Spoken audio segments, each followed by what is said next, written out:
This is why you need a nutrition plan if you're on a GLP-1. And yes, I know I'm a functional dietitian talking about GLP-1. It's not that big of a deal. they, I have just heard so many people on it. I've seen it. I hear it from clients that I feel like we need to talk about it and not demonize it so much because, as I have said before, I relate it back to when I had acne in my 20s. And if I had a pill or a shot that could have helped me clear my skin, yes, I would have done it. So it just gives me empathy, right? Or the other example I've given is when I thought GLP-1 was ridiculous and not the way, and I was getting Botox.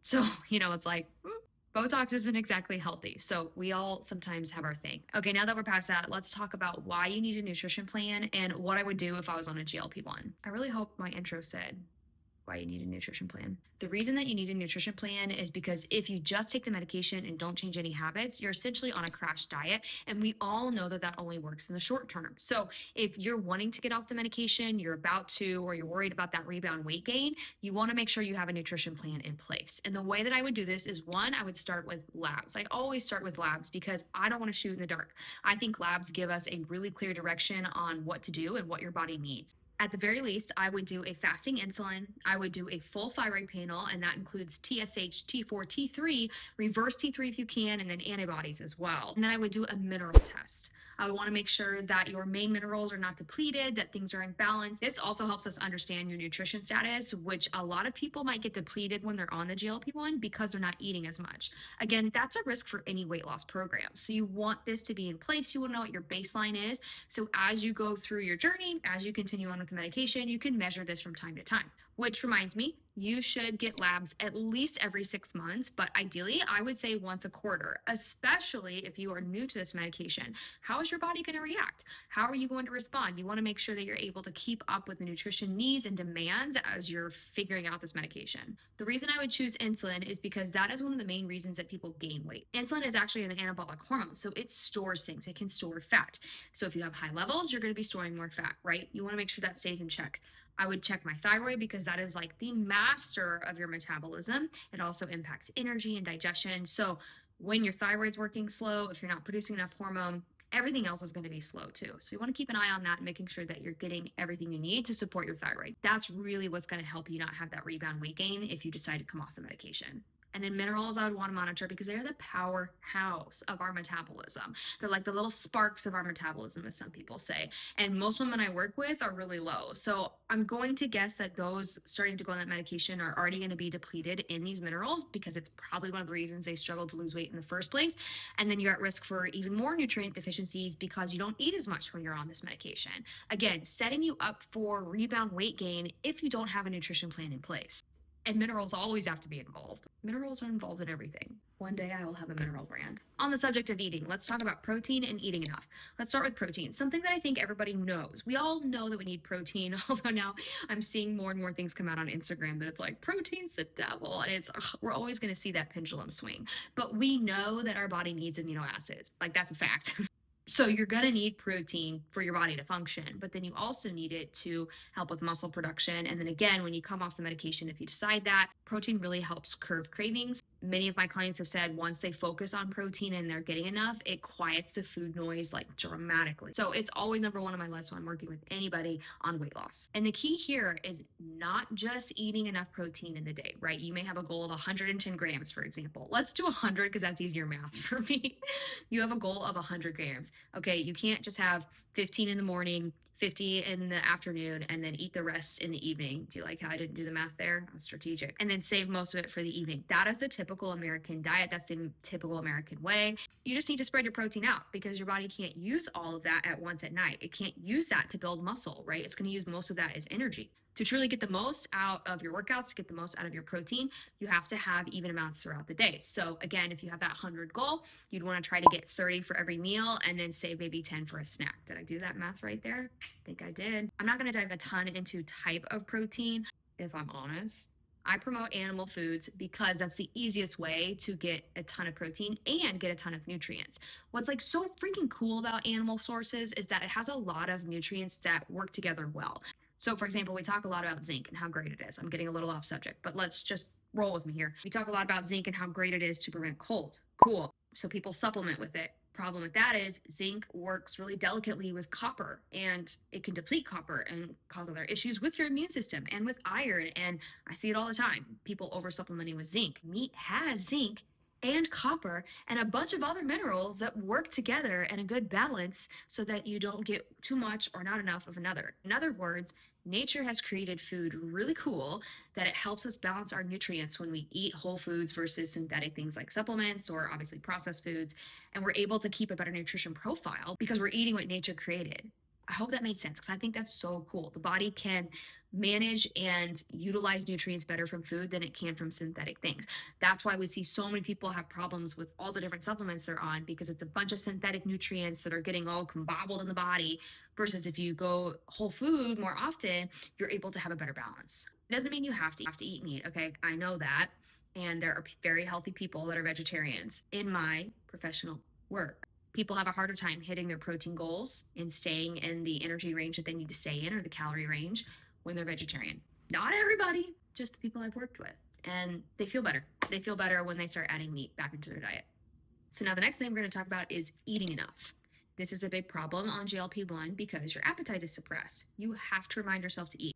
Honestly, if you need to set a timer in your phone, like, do it.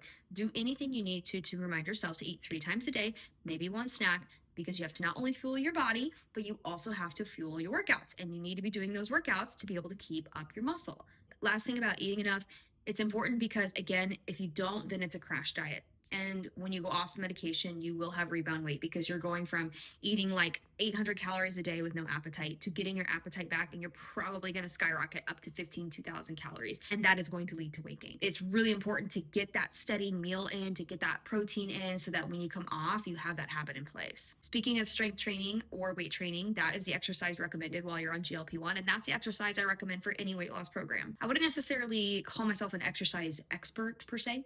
I'm not a PT. But I've been in the workout industry for a long time. I taught bar for a long time. So it's something I'm familiar with. And I've also seen so many clients struggle when they're doing just crazy amounts of cardio and not enough strength and weight training. They're not getting enough muscle. And again, they do not see the needle move. They don't see success until they start adding the workouts that are going to improve their muscle composition. There's lots of different programs out there, lots of group fitness workouts now that incorporate weight training. Find your thing, love it, do it, be consistent. The last part of your nutrition plan, which, by the way, I know exercise isn't nutrition and we talked about that, but that is part of your plan too. But the last part of the actual nutrition plan would be gut health.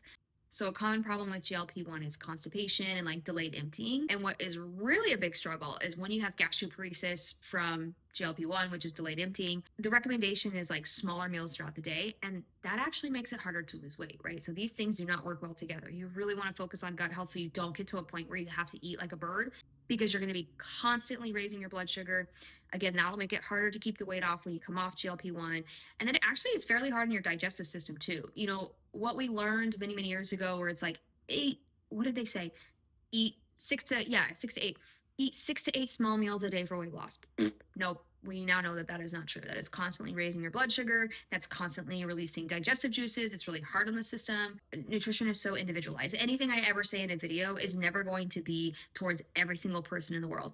These are the trends that I see working with clients and the information that I'd like to share with you that I think would be helpful. Okay, disclaimer over. Where were we? Get off on a tangent because I'm so worried about what people are going to say, because nutrition is so individualized. And then when I say something, people think then that means that it's blanketed towards everybody, and I never mean that. You want to make sure that basic gut health habits are in place. So things like slowing down for meals. I know a lot of you eat on the go or you eat while you're working, and that is not good for digestion. Take a breath, take a moment to sit. If you do not have time to eat, you have to figure out your schedule. You have to figure out a time to eat most days. I'll give it a break that not every day is going to be like that. I get it. But if majority of your days you are rushing through meals, that will not end well. It will not end well. And not only that, will it not end well for your digestion, it also means that you're probably rushing. And I think rushing is one of the root causes that's not talked about enough. Rushing through meals, rushing through your to-do list, rushing through your day, that is putting you in a constant fight or flight state, and it is keeping you from seeing results in your health plan, in your weight loss program. I truly believe that.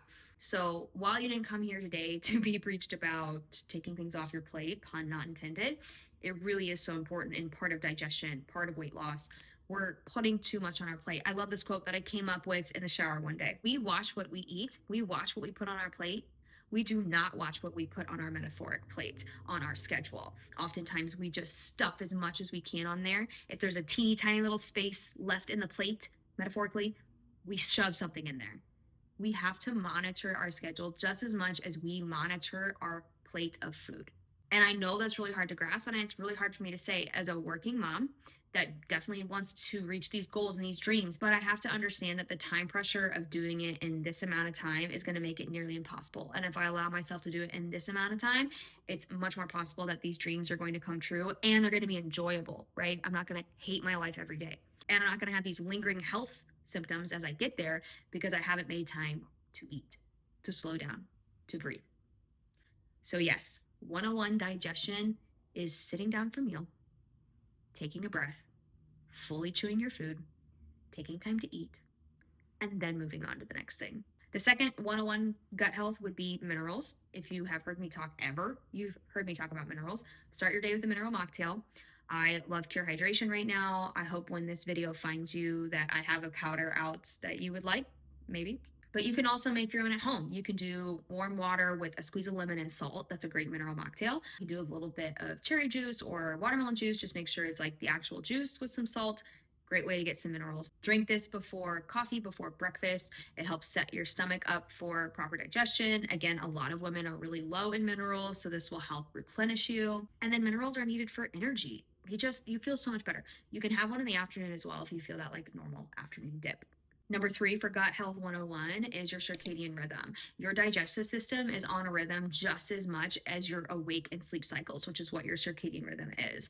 Your digestive system wants to know when it's going to get food, right, so to speak, because it needs to make digestive juices. It needs to get things ready to go. So if you have meals all over the place, if you're skipping, again, rushing through meals, it's really hard for your digestive system to function properly. If you're able to eat around the same time for breakfast, lunch, and dinner, your body will start to get in a rhythm.